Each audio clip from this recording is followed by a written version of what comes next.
जितनी देर सत्संग हो, वाणी हो, उतनी देर आप शांति से सुनते रहें। क्योंकि परम संत हजूर ताराचंद जी महाराज, उन्होंने ऐसा संसार के अंदर बीज लगाया है जो अब दरखत तो नहीं होया, लेकिन दरखत होने में कमी भी नहीं रहेगी।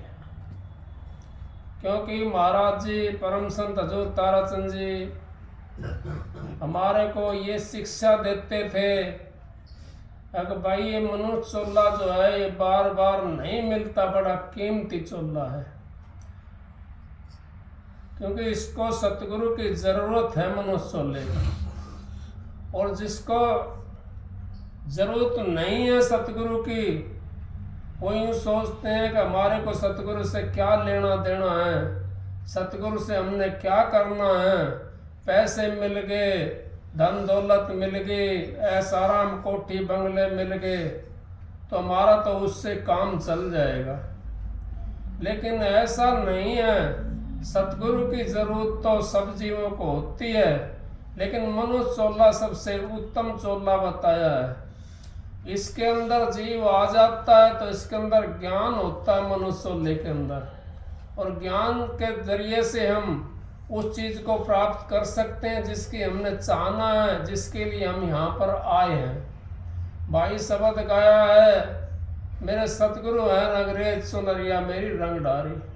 वो चुंदड़ी अभी तक, जब तक सतगुरु नहीं मिलता, जब तक ये चुंदड़ी रंग ही नहीं जाती, जब तक ये चुंदड़ी, इसके ऊपर इतने दाग लगे हुए हैं, अब इसको कोई धोने वाला भी नहीं मिलता।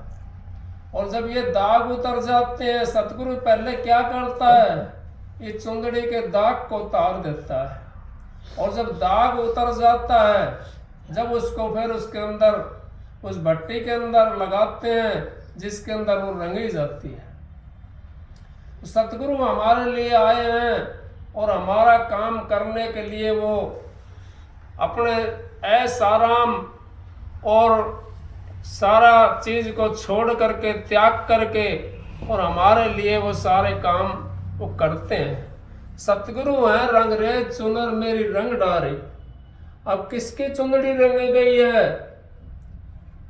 अक जिसने चाह कर रखी है, चाहना रखे कि राम नाम की सारा धोना धो देगी, इससे दूसरी चाहना है वो दुनिया जान से खो देगी। अगर राम नाम की हमने चाहना रखी तो हमारे सारे धोने धुए जाएंगे। हम इसी जन्म में पाक और पवित्र होकर के अपने घर चले जाएंगे, जहाँ के लिए हम यहाँ पर आए हैं। ये मनुष्य चोला जो मिला है हमारे को, इतना उत्तम चोला है, और ये अब के बारी आई हुई है। अब इस बारी को कोई चूक गया वो तो चूक गया, और इस बारी को जिसने हाथ में ले लिया, जिसने इसकी अमल कर लिया इस बारी के ऊपर, वो अपने घर चला जाएगा। घर जाना मुश्किल बात नहीं है, लाइन पर चलना मुश्किल बात है। घर तो पहुंच जाएगा जीव, जब सतगुरु के पास चला गया तो यूं समझ लो वो अपने घर पहुंच गया। हमने तो सतगुरु के पास में जाना है, क्योंकि हमने वो घर तो देखा नहीं। हम आए हैं यहाँ पर, उस घर में कैसे जाएंगे? हम सतगुरु के बगैर उस घर नहीं जा सकते, और जब उस सतगुरु के बगैर उस घर नहीं जा सकते, फिर सतगुरु की तो जरूरत तो होती है। अब बिना उसके कैसे जाएंगे? क्या बिना पढ़ाए स्कूल में जाए बिना बच्चा BA-BT की डिग्री कर सकता है? नहीं कर सकता। उन्हें स्कूल में जाना पड़ेगा, उसने उस मालिक के पास में वो नाम का मनन करना पड़ेगा, नाम लेना पड़ेगा, भेद लेना पड़ेगा। सतगुरु है रंगजेज सुंदरिया मेरी रंग डारी। फिर कहिए स्याही रंग छुटाए के, जो हमारे जन्मों जन्मों से जो हमारे ऊपर मल आवरण के जो रंग लगे हुए हैं, वो स्याही, क्योंकि वो बड़ा मुश्किल धोता है। कैसे? अगर जैसे भेड़ के रेवाड़े के अंदर अगर आग लग गई तो भेड़ वाला जो मालिक होता है वो भेड़ को एक को काट कर जाएगा, इतना वो दूसरी को पकड़ने के लिए जाएगा, वो जो काट गया ना वो वहीं पहुंच जाएगी। इस तरीके से हमारे जो स्याही रंग लगे हुए हैं, हम वो स्याही रंग हमारे को उस तरफ जाने नहीं देते, उस तरफ पहुंचने नहीं देते। क्यों नहीं पहुंचने देते? अब वो इतने गाढ़े हो चुके हैं, वो भेड़ की तरह। अब उसमें परिवार के अंदर ही राज्य है, उस परिवार के अंदर राज्य है, वो उस परिवार को छोड़ना ही नहीं चाहती। जबकि हमने ये पता है अब जिस दिन हम जाएंगे उस दिन हमारे साथ क्या जाएगा, हमारे साथ कौन सी चीज जाएगी? धन दौलत हमारे साथ जाएगी? नहीं जाएगी। कोठी बंगले हमारे साथ जाएंगे? नहीं जाएंगे। गाड़ी घोड़े हमारे साथ जाएंगे? नहीं जाएंगे। बेटा पोता हमारे साथ जाएंगे? नहीं जाएंगे। क्यों नहीं जाएंगे? अब वो यहाँ के साथी हैं, वो यहाँ के साथी हैं, वो वहां के साथी नहीं है। सतगुरु तो क्या करता है? सतगुरु तो यहाँ का भी साथी होता है और वो वहां का भी साथी होता है। वो यहाँ भी मिलता है, यहाँ भी आपकी मदद करता है और आगे भी आपकी मदद करता है। मेरे को तो ये पता नहीं है किसी की करी हो या नहीं करी होगी, लेकिन मेरी मदद तो मेरे मालिक ने खूब करी है, जिसकी वजह से मैं आपके बीच में बैठा हुआ हूं। और नहीं तो पता नहीं कहाँ क्या होता। तो मेरी मदद तो मालिक ने करी है, तो मैं इस करके आपको बता रहा हूं। वो मालिक हमारे को यहाँ पे भी मदद करता है, सतगुरु हमारा को यहाँ पे मदद करता है और वहां पे भी मदद करता है। लेकिन होना चाहिए सतगुरु, ये नहीं पेट कूटा नहीं होना चाहिए। मैं किसी की बुराई नहीं कर रहा हूँ। कभी कोई सोच रहा हो अगर भाई हमारी बुराई कर रहा है, मैं किसी की बुराई नहीं करता। मैं तो बुराई करूँ किसकी करूंगा? तो अपने सतगुरु की बुराई कर लूंगा, अपनी माँ की बुराई कर लूंगा, अपनी बुराई कर लूंगा। और मैं किसकी बुराई करूंगा? क्योंकि बुराई के लायक मेरा मुंह ही नहीं है बुराई करने के लायक। क्यों करूं मैं बुराई? वो जिसने बुराई जिसके अंदर होगी वो अपना आप समझ लेगा, जिसके अंदर बुराई नहीं होगी वो अपना उसमें समझने की जरूरत ही नहीं है। तो सतगुरु हमारे को यहाँ पे मदद करता है और सतगुरु हमारे को वहां पे मदद करता है। आप भजन करो या मत करो, भजन करना कोई जरूरी नहीं है। कोई ये सोचता हो अब भजन करना जरूरी है, भजन करना जरूरी नहीं है। सतगुरु से नाम लेकर के नाम पर चलना और नाम पे विश्वास करना जरूरी है। जो अपने पति को स्त्री पूर्ण परमात्मा समझती है, पूर्ण मालिक समझती है, वही पतिव्रता स्त्री कहलाती है। इस तरीके से हम भी अगर अपने गुरु को पूर्ण समझते हैं और उनसे नाम ले लिया हमने और नाम लेकर के उनके ऊपर विश्वास कर लिया, चाहे हमारा ध्यान भजन बने या ना बने वो उनका काम है। हमारा काम तो उस नाम पर चलना है, हमारा काम तो उस नाम लेकर के उसका पालन करना है। हमने तो जो रास्ता गुरु ने बताया है उस रास्ते के ऊपर चल करके अपना उद्धार करना है।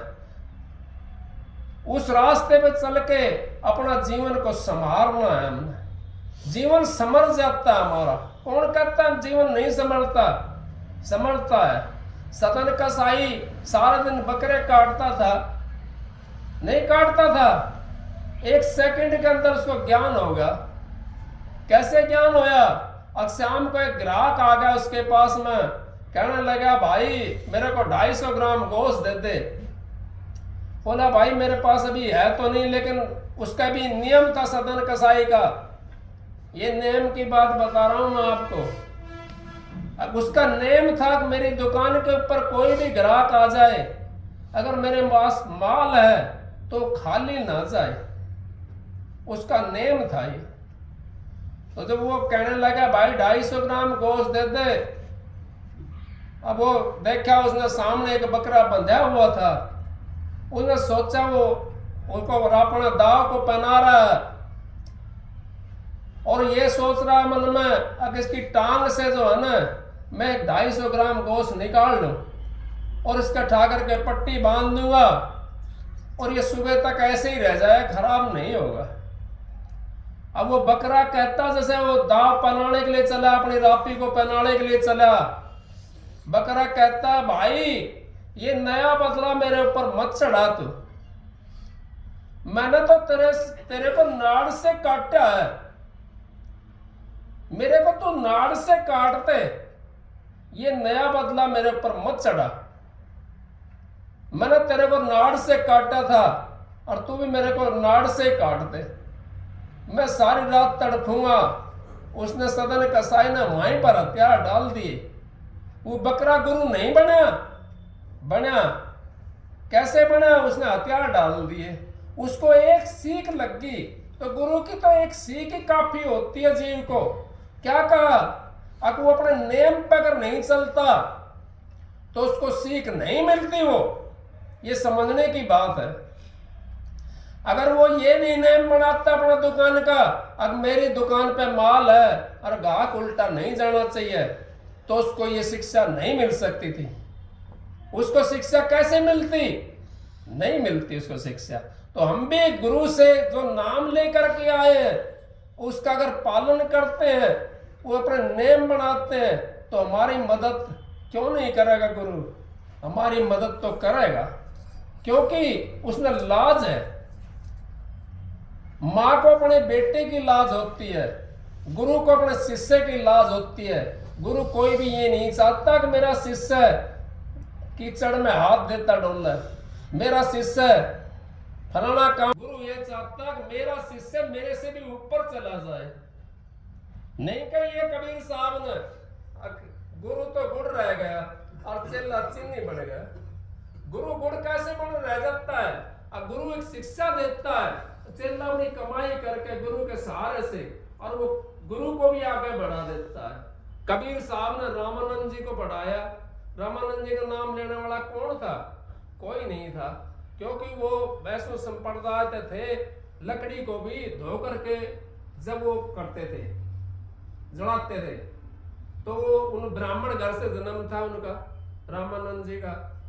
अब कबीर साहब तो जाति से जुलाए थे, उन्होंने तारा उनको, रामानंद जी को कबीर साहब ने, और महाराज ताराचंद जी ने अरमान साहब को तारा। गोरखनाथ ने मसंदर को तारा, मसंदर नाथ को कांगरू देश से छुड़वा कर लाया। तो क्या हम नहीं समझ सकते ये बात? अगर हमने जो गुरु से नाम लिया है उसके नियम पर मैले कर्तव्य छोड़कर चुन चुन मोती खाए, जब हमने वो मैले कर्तव्यों से कोई लाभ ही नहीं है, कोई फायदा नहीं है, तो मैले कर्तव्य क्यों करते हैं? क्या जरूरत है उसकी? अरे तुम श्रवण हो, तुम तो वो पवित्र चीज हो। मनुष्य अल्लाह तो इतना पवित्र है, इसके लिए देवी देवता भी तरसते हैं, और हम इसने विषय विकारों में, शराब भांगों में खराब कर देते हैं। तो हमारा उद्धार बताओ कैसे होगा? कैसे हम चाह कर सकते हैं उस घर जाने के लिए? कैसे पहुंच सकते हैं उस घर? उस घर तो हम तभी पहुंचेंगे तब हमारा सतगुरु के ऊपर विश्वास हो जाएगा। हमारे सतगुरु के ऊपर हमारा विश्वास होगा तो हमारा काम बन जाएगा। अगर सतगुरु पर हमारा विश्वास नहीं है तो हमारा काम भी नहीं बन सकता। क्यों नहीं बन सकता? अब विश्वास तो करा नहीं हमने गुरु के ऊपर, गुरु पे विश्वास नहीं करा तो फिर कैसे काम बनेगा? हम अधूरे रह जाते हैं। तो इस करके कहिए गुरु किया देखो और सतगुरु चिन्ह नाय, भव सागर की नाव में फिर गोता खाए। फिर नो कहिए दे का गुरु और दे का चेला, दोनों नरक में ठेलम ठेला। अब हमने तो दे का गुरु को बना लिया, अंतर में गुरु को चिन्हा नहीं, गुरु की कोई बात नहीं मानी, और यूं कहते हुए हमारा तो फलाना काम ना होया। फिर कैसे होगा काम? काम अगर हमने करना है अपना तो गुरु के ऊपर विश्वास करना पड़ेगा। गुरु का सहारा लेकर के, जैसे पेड़ कोई अगर लंबा जा रहा है तो झुक जाता है, उसके लिए सहारा डंडी का देना पड़ता है। इसी तरीके से जीव को भी सहारा गुरु का चाहिए। और ये जो बचपन है ना, ये तो आराम से बीत जाता है, इसका तो पता भी नहीं पड़ता। जवानी जोश के बाद खत्म हो जाती है, जोश में। पर जब बुढ़ापा है ना, बुढ़ापा कभी आकर के जाता नहीं है। कभी ये सोचता हो कोई अब बुढ़ापा आ गया अभी ये चला जाएगा, नहीं, ये तो लेकर के जाएगा। इससे पहले नहीं जा सकता जीव। संसार के अंदर हम यहाँ पे दूसरे धंधों के अंदर लगे अपना काम को खराब कर लेते हैं। और ये धंधा जो है मालिक के नाम का जो है, ये सबसे बढ़िया है। इसमें अगर आप भजन बंदगी भी ना हो सके कोई बात नहीं है, लेकिन हमने गुरु तो जरूर भी बनाना चाहिए। क्योंकि गुरु के बिना उद्धार नहीं है। राम का नहीं होया, कृष्ण का नहीं होया, और किसी का अष्टावक्र का भी नहीं होया, सुखदेव मुनि का भी नहीं होया, तुलसी साहब का भी नहीं होया, कबीर साहब का नहीं होया, नानक का नहीं होया, रैदास का नहीं होया, गोरख का नहीं होया। किस किसका नाम लूं मैं? किसी का होया बिना गुरु को उद्धार? बिना गुरु के उद्धार नहीं हो सकता। लेकिन हमने गुरु भी ऐसा चाहिए, ठग नहीं चाहिए। शिष्य ऐसा चाहिए जो सतगुरु गुरु को सब कुछ दे, और गुरु भी ऐसा चाहिए जो शिष्य से कुछ नहीं ले। जो मांग करता है गुरु, अगर मेरा तो जब आऊंगा तेरे घर पे, जब तू 25,000 रुपया देगा या 50,000 रुपया देगा, जब तेरे आऊंगा मैं, जब तेरा सत्संग करूंगा। ये जो मांग करते हैं ना, ये गुरु नहीं है। ये तो अपना धंधा रोजगार बना रखा है। उस दरबार के अंदर जो मालिक है वो किससे मांगेगा? उसने क्या जरूरत है मांगने की? वो तो देता है, वो लेता नहीं है। वो तो दोनों हाथों से दांत बांटता है, दोनों हाथों से दान देता है। वो नाम का भी दान देता है और हमारा वैसा भी दान देता है। हमारा भला करने के लिए सतगुरु आया। सतगुरु खड़ा बाजार में, साधु खड़ा बाजार में, सबकी मांगे खैर, ना काहू से दोस्ती और ना काहू से बैर। ना तो किसी से दोस्ती रखते वो और ना किसी से बैर रखते। वो तो बाजार के अंदर खड़े होकर के यूं कहते हैं, ये जीव किस संसार में लगा हुआ है, किस व्यवहार में लगा हुआ है।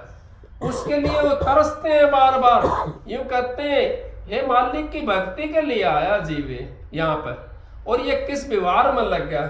तो इस करके हम यहाँ पे उस मालिक की भक्ति को छोड़ करके हम तो सबसे श्रेष्ठ जो काम समझते हैं, अपना काम समझते हैं और अपना रिश्तेदार समझते हैं, और भाई अपना और आना जाना सबसे श्रेष्ठ समझते हैं। कहीं आना जाना हो और 10 मिनट पहले सत्संग हो रहा हो वहां पर, तो वहां तो नहीं जाएंगे सत्संग के अंदर, और कहीं आना जाना है तो वहां पर चले जाएंगे। जबकि 10 मिनट में, 20 मिनट में, आधा घंटे में कोई लेट नहीं होता।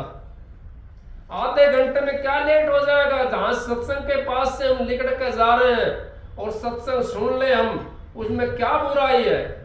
मेरे को की बात याद आ गई। एक महात्मा जी के पास में कोई चला गया मेरा जैसा भाई, वो कहने लगा, भाई महात्मा जी मेरे को मंत्र दे दो। न बोला, भाई मंत्र तो दे दूंगा मैं, लेकिन तेरे को परेशानी ज्यादा होगी। न बोला, क्या? अब मेरे को पता तो खीर खाता है, खीर खाता है, लेकिन खीर ठंडी। काकर सी मत खाना। काकर भी खाता था और खीर भी खाता था। नु काकर मत खाना, तो काकर मत खाना।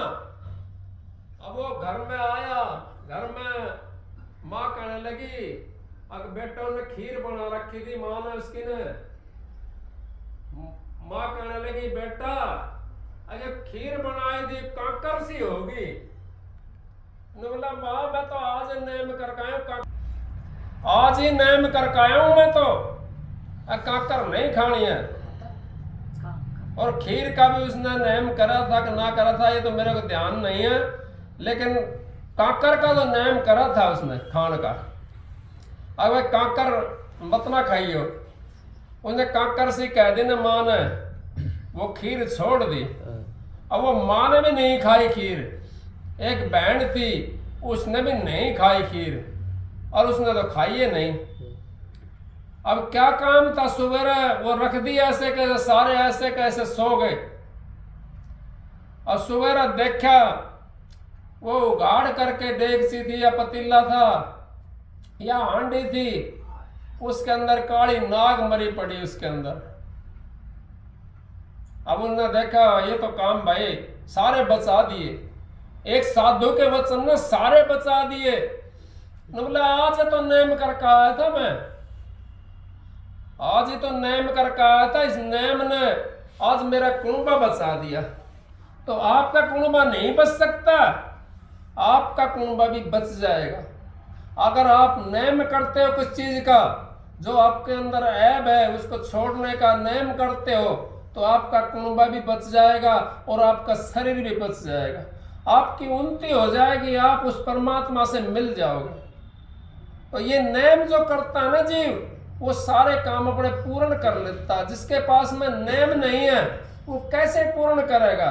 हमारा कोई नेम नहीं, कोई टेम नहीं, हम तो उन पशुओं से भी गए गुजरे हैं जो हमारे को दूध देते हैं, क्या क्या हमारा गोबर भी दे देते हैं, वो जिससे हम चौका लगाते हैं, उफड़े बनाते हैं, हम तो उससे भी गए गुजरे हैं। अगर हमारा कोई नेम नहीं है तो, और नेम हमने कर लिया, उस मालिक के नाम का नेम करना है, उस सतगुरु के बचाए हुए वचन का नेम करना है। अगर हम चाहे कितना भी दुख हो हमारे ऊपर, कितने भी हमारे अंदर अशांति हो, अपने गुरु का नाम आप बैठ करके 5 मिनट लो, देखो आपको शांति मिलेगी कि नहीं मिलेगी? शांति आपको जरूर मिलेगी उससे। अगर आपने गुरु नहीं बना रखा तो आप देवी देवता का नाम लेते हो, उससे भी आपको शांति मिल जाती है। क्यों मिल जाती है? अब वो भी अपना काम करते हैं, ऐसी बात नहीं नहीं करते। देवी देवता इस संसार के अंदर सारे काम करते हैं। जो संत महात्माओं ने जो ये बातें बताई हैं हमारे लिए, ये सारी चीज संसार के अंदर है, लेकिन हमने उस मुक्ति का काम करना है। देवी देवताओं के पास में मुक्ति नहीं है। कैसे नहीं है? कृष्ण जी से मीरा कहने लगी, अब महाराज मेरे को तो मुक्ति चाहिए। अब मीरा से कहने लगा, कृष्ण जी अब मुक्ति तो मीरा मेरे पास नहीं है, मैं तो आपको स्वर्ग दे सकता हूं और बैकुंठ दे सकता हूं, पितरलोक दे सकता हूं, और कोई सा लोक मांगना चाहो तो वो लोक दे सकता हूं, सतलोक दे सकता हूं आपको, लेकिन मुक्ति मेरे पास नहीं है। मुक्ति अगर आपने चाहिए तो संतों के पास में जाना पड़ेगा। आज का संत जो है रविदास है, जिसको हम जाति से कुछ भी कहे जा, संतों का जात नहीं होती है। जात नहीं जगदीश कर संतों के भी ना, जो फंस गया जात में वो 184 माँ। जो जाति पाति के भेद में आ जाता है ना, वो अपना भी काम खराब कर लेता है और दूसरे का भी काम खराब कर लेता है। मेरा महाराज जी पानी भरने के लिए मेरे महाराज जी के पास में कई जातियों के, क्योंकि संतों के पास में तो कई जाति के लोग जाते हैं, महाराज जी के पास में चले गए तो कहने लगे भाई इनके पास तो नीची जाति के बैठते हैं, पानी भी नहीं भरने दिया महाराज जी को अपने कुएं से। और फिर वो टाइम आया, महाराज जी ने कहने लगे भाई कोई बात नहीं, ना भरो, अपना कुआं खोद लो। यहाँ आश्रम में अपना कुआं खोद लिया, सारे गांव में पानी नहीं, खारा पानी सारी जगह, और आश्रम के अंदर वो मीठा पानी निकला। वही आदमी जो कहते थे इनके तो गैर जाति के बैठते हैं, वही आदमी उसके ऊपर, उस कुएं के ऊपर से पानी भर कर ले जाते थे। तो क्या संतों की गैर नहीं करता? ये संसार ये करता है। इससे घबराना नहीं चाहिए जीव को। हमने क्या करना? हमने अपना काम बनाना, हमने जाति नहीं देखनी। जाति क्यों नहीं देखनी? जाति देखेंगे तो जाति में रह जाएंगे। अगर मूंछों की तरफ देखते रहे हम तो कभी भी भक्ति नहीं कर सकते। हमने तो नीचा देखना पड़ेगा। जैसे फलदार दरखत होता है वो नीचा झुक जाता है, और फलदार जो दरखत जो होता है कति जमीन में आकर टिक जाता है, आराम से फल औरों को भी देता है वो, और खुद भी उस छाया के अंदर रहता है। इसी तरीके से हम फलदार दरखत बने और इन चीजों में फंस गए तो हम भक्ति नहीं कर सकते। क्यों? उसके अंदर भी वही जीव है, उसके अंदर भी वही जीव है। फर्क क्या है? अगर भाई उसने थोड़ा सा दूसरी जगह जन्म ले रखा है, तुमने दूसरी जगह जन्म ले रखा है, फर्क इतना ही तो है। लेकिन जाति का फर्क नहीं होना चाहिए। क्यों नहीं होना चाहिए? अब जिसने जात को देख लिया, क्या मालिक का नाम मन नहीं बजते? और हमारे साथ मैं कहता हूँ हमारा राजपूत होना या कोई चीज होना, मैं तो अपने आप का धिक्कार समझता हूँ इस बात का। हमने तो बहुत बारी मिला राम का नाम, घनी बारी मिला ना राम का नाम। और मैंने देखा भाई जो नीचे हैं वे उन्होंने देखा अब वो आदि अनादि जुगादि से 3 पीढ़ी 4 पीढ़ी का हमने होगा देखते देखते वो राम राम करता है और उनने सब कुछ पा लिया। और हम तो मूर्छा के मरोड़ में बैठा रहे भाई। ये मूर्छा की मरोड़ भी हमारे को ये 12 पत्थर बाहर करती है। जात नहीं जगदीश का संतों का भी ना, जो फंसा जात में 184 माँ। जाति पाति का वो भेद नहीं रखना चाहिए हमने। जाति पाति का तो भेद में आकर के हम भक्ति नहीं कर सकते। भक्ति करनी है हमने तो जाति पाति का भेद को हमें हटाना पड़ेगा। हाँ उसका देखो महाराज जी कहते थे, चरणदास की है वो मिसाल, ब्राह्मण सो जो ब्रह्म पिछाण, बाहर आता अंदर ताण, दया जनेऊ घट में रखे, बुरा वचन कभी मुंह से नहीं बके, काम क्रोध मद लोभ ना होई, चरणदास ब्राह्मण सोई। अब देख लो इतना किसके अंदर है, अपने आप में हम ब्राह्मण बन रहे हैं, फलानी चीज बन रहे हैं, ढिकड़ी चीज बन रहे हैं, इतना है किसी के अंदर नहीं है। फिर कहां गई जाती वो जब इतना नहीं है तो कहां चले गए वो? इतनी अगर चीज है तो भाई जाती है, इतनी चीज नहीं है तो जाती नहीं है। जात नहीं जगदीश का संतों का भी ना, जो फंसा जात में 184 माँ। अगर वो 184 के अंदर वो चक्कर काटता रहता है। हमने 184 को भुगतना है, अपने गुरु की दया से मेहर से अपना काम बना के चलना है।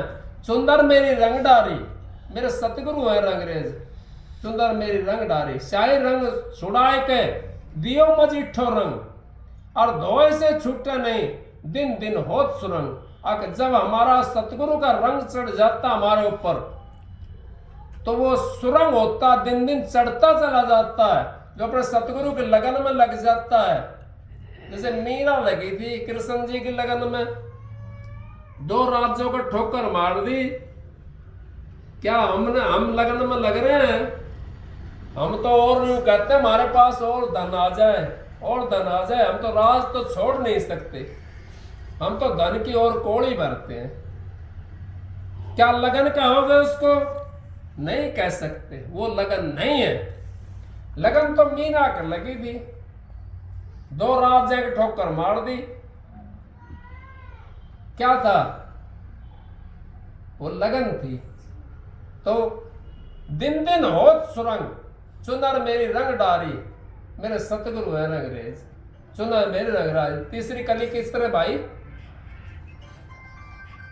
सतगुरु ने ऐसी तो मेरी रंगी, मेरे सतगुरु चतुर सो जान, सब कुछ उन पर वार दूं, तन मन धन और प्राण।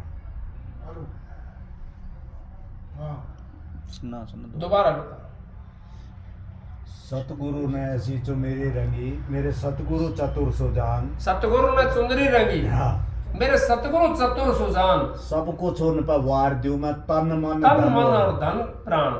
मतलब सब कुछ उन पर वार दूं, तन मन और धन प्राण, मतलब सारी चीज उनके ऊपर। सतगुरु ने चुंदरी रंगी, मेरे सतगुरु चतुर सुजान, सब कुछ उन पर वार दूं, तन मन और धन प्राण। मतलब सारी चीज उनके ऊपर वार दूं, फिर भी मतलब उनकी वो उसका ऐसा नहीं उतरा मेरे से, उनका वो नहीं उतर सकता अगर मैं सारी चीजों को वार दूं। अब हम तो एक चीज भी नहीं वारते। कौन चीज? उस गुरु ने क्या कही है?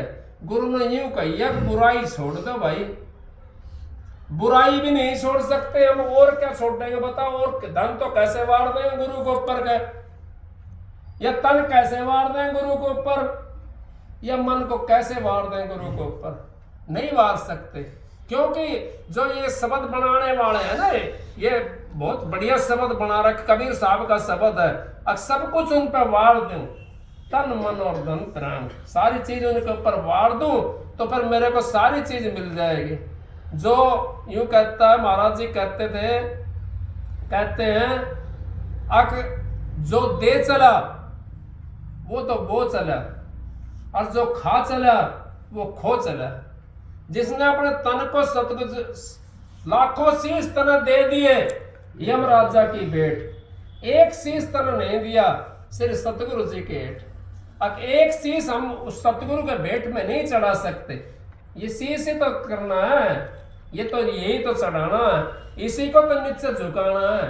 जब ये हमारा नीचे झुक जाएगा तो फिर हमारा तन भी झुकेगा और मन भी झुकेगा। जब तक हम ऊपर, वो पहले मैं कह चुका इस बात को, तो अगर जब तक हमारी ऊपर गर्दन रहेगी, जब तक हम उस फल को नहीं चाख सकते। जब हम अपनी गर्दन को नीचे झुकाएंगे तो फल भी हमारे को चाखने को मिल जाएगा और हमारा काम भी बन जाएगा और यहाँ से हम वहां पार चले जाएंगे। सेवा सिद्ध सफलता, सेवा विजय पार, सेवा में मेवा मिला, सेवा में करता रहा। सारी चीज फिर सेवा के अंदर बता दी। अब सेवा सिद्ध और सेवा विजय पार, सेवा से सिद्ध होता जीव और सेवा से विजय मिलती है जीव को, और सेवा से इस पार से उस पार हो जाता जीव।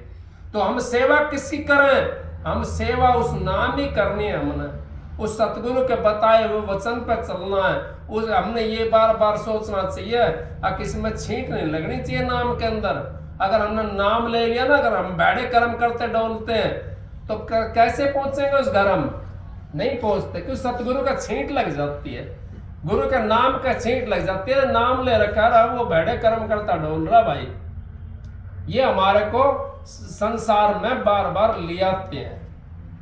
जब हम उस नाम कर लेकर के और अपना काम करना हमने शुरू कर दिया तो हमारी छींट वो धो जाती है और सतगुरु हमारे को संभाल करते रहते हैं। चाहे बच्चा कितना भी खराब हो फिर भी सतगुरु उसको संभाल करता है। कैसे संभाल करता है?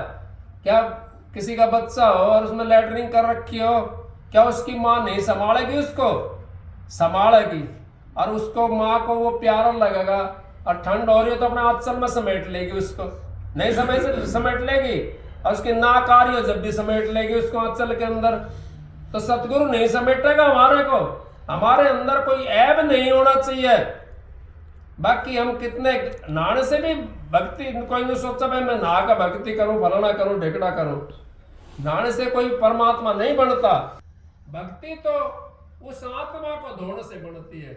आत्मा का मैल धोना हमने, आत्मा का मैल अगर हमारा धो गया तो हमारी भक्ति बन गई। गुरु के ऊपर अपना विश्वास कर लिया, गुरु के सहारे पे हम चल पड़े, गुरु के नाम के लिए हुए वचन के ऊपर हमने काम कर लिया तो हमारा जीवन सफल हो जाता है। नहीं तो हमारा जीवन अधूरा रह जाता है। इस जन्म में भी हम आए और भाई अगला जन्म फिर मिल गया हमने तो गड़बड़ हो जाएगा। क्योंकि 184 भुगत करके जब जीव यहाँ आता है और फिर भी अगर ये हाथ में आ रहा है आपके मनुष्योल्ला, ये रतन बताया संतों ने, और ये हाथ में आ रहा है और ये चला गया तो फिर 84 में जाना पड़ेगा। और सतगुरु जिसने बना लिया, जिन्होंने संतों से नाम ले लिया, नहीं जाता। क्योंकि माँ अपने बच्चे को कभी किसी दूसरे से पिटने नहीं देते। चाहे कितना भी हो उसका बच्चा खराब हो फिर भी उसको पिटने नहीं देते दूसरे से। अपने बच्चे को अपना आप है, वो जो 2 थप्पड़ मारो चाहे कुछ भी करो उसको अपने आप तो समझाएगी लेकिन दूसरे नहीं पिटने देगी। तो माँ तो माँ होती है। सतगुरु से नाम लेकर के हम अपनी कमाई करें, अपने उस देश को जाएं जहां से हमारी जीवात्मा आई थी, उस होदी के अंदर हमने जीवात्मा को मिलाना है, उसी होदी के अंदर हमने जाना है वापिस। अब कैसे जाएंगे? हम अच्छे कर्म करेंगे तो वहां पहुंच जाएंगे, अगर हम भैड़े कर्म करेंगे तो वहां पे हम नहीं पहुंच सकते। और वहां पे पहुंचना है हमने तो हमने थोड़ी शांति तो रखनी पड़ेगी। क्यों रखनी पड़ेगी? अगर हमारा कोई जन्म ये जरूरी नहीं है कि हमने नाम मिलेगा तो हमारे कर्म सारे कट रहे हैं सारे। पिछला जन्म हमारा पता नहीं क्या था, वो कर्म हम भोगेंगे यहाँ पे और वो भुगतवाएंगे। सतगुरु भुगतवाता है। कुमार अपने मटके के नीचे हाथ रखता है और ऊपर से तपकी मारता है, उसको मारता है लेकिन फूटने नहीं देता उसको। अगर फूटने दे तो फिर घड़ा कैसे बनेगा? नहीं बन सकता। तो सतगुरु भी हमारे से वो कर्म हमारा भुगतवाता है और ऊपर से थपकी मारता आराम आराम से, और वो जो है ना नीचे हाथ रखता है। हमारा वो काम भी बढ़ जाता है और हमारा घड़ा भी बढ़ जाता है। तो इस तरीके से हम इस संसार के अंदर सतगुरु की खोज में निकले। सतगुरु अगर हमने खोज लिया तो फिर रह गया क्या? और कुछ नहीं। सतगुरु खोजो है प्यारी, जग में दुर्लभ रतन यही, अब ये ही रतन है जो दुर्लभ है। बाकी तो सारी चीज मिल जाएंगे, माता पिता मिल जाते हैं, 184 माए, संतन सेवा बंदगी, फिर मिलन की ना है, अब फिर नहीं मिलेगी। ये मनुष्योल्ला में मिल रही है। संत समागम हरि कथा, तुलसी दुर्लभ दो, सुत दारा लक्ष्मी घर पापी के भी हो। संतों को समागम हरि कथा कहीं भागी जगह होती है। आप ये समझ कर मान लो, आप इस बात को समझो, अगर संतों का समागम सबका अगर इतना सस्ता हो और इतना वो हो तो हर जगह संतों का समागम हो जाता है। ये कीर्तन भजन वे करते हैं और कुछ सांग करते हैं, वो नहीं होते फिर, क्योंकि हर जगह हो जाता है।